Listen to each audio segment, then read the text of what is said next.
Bonjour à toutes et à tous et merci d'être fidèles à ce beau rendez-vous. Aujourd'hui, nous fêtons Charles Borromée. Devenu archevêque de Milan, il crée des séminaires pour la formation des prêtres. Il prend soin des pauvres alors qu'il vit lui-même pauvrement. Il soigne lui-même les pestiférés quand la peste ravage Milan en 1576.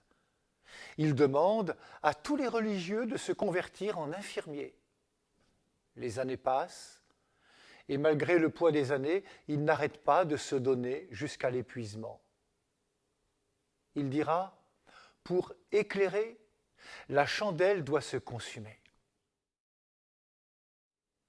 La chandelle doit se consumer. Le disciple de Jésus doit se consumer au service de la mission.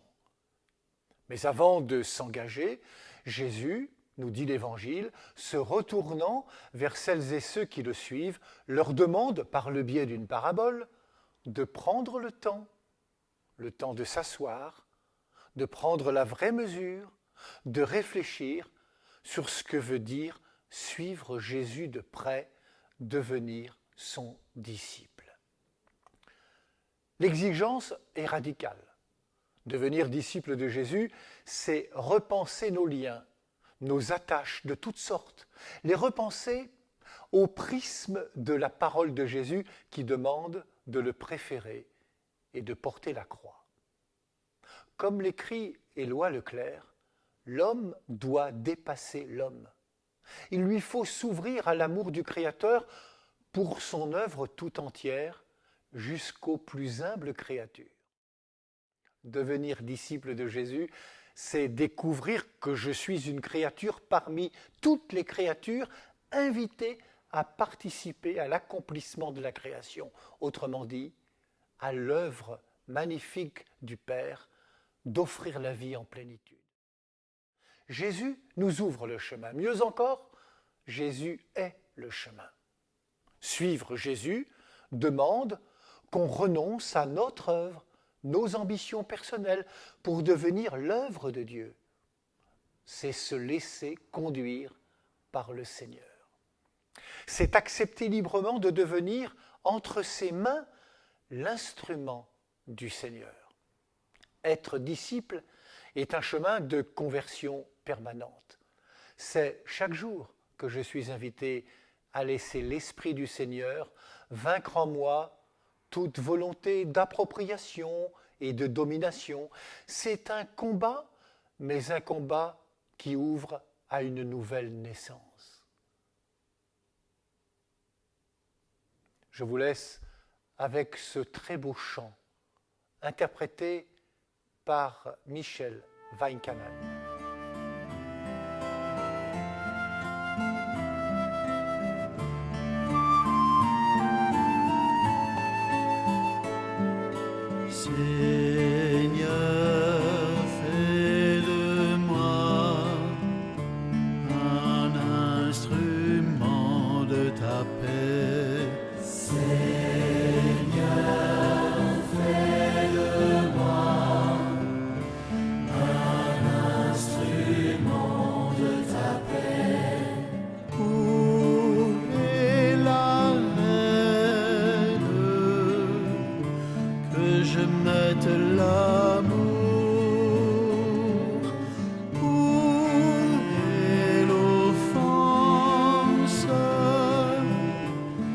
Je mette le pardon. Où est la discorde? Que je mette l'union. Où est l'erreur? Que je mette vérité. Seigneur, fais de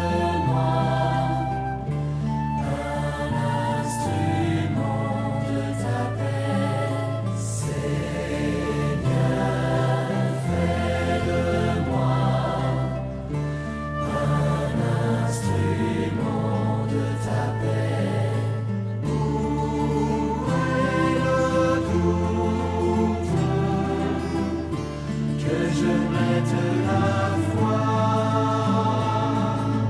Où est le désespoir? Que je mette l'espérance. Où sont les ténèbres? Que je mette la lumière. Où est la tristesse? Que je mette la joie. Seigneur, fais de moi un instrument de ta paix. Seigneur, fais de moi un instrument de ta paix. Ô Seigneur, que je ne cherche pas tant à être consolé qu'à consoler, à être compris qu'à comprendre, à être aimé qu'à aimer, car c'est en se donnant qu'on reçoit, c'est en s'oubliant qu'on trouve, c'est en pardonnant qu'on est pardonné, c'est en mourant qu'on ressuscite à l'éternelle vie. Oui, voilà le chemin du véritable disciple.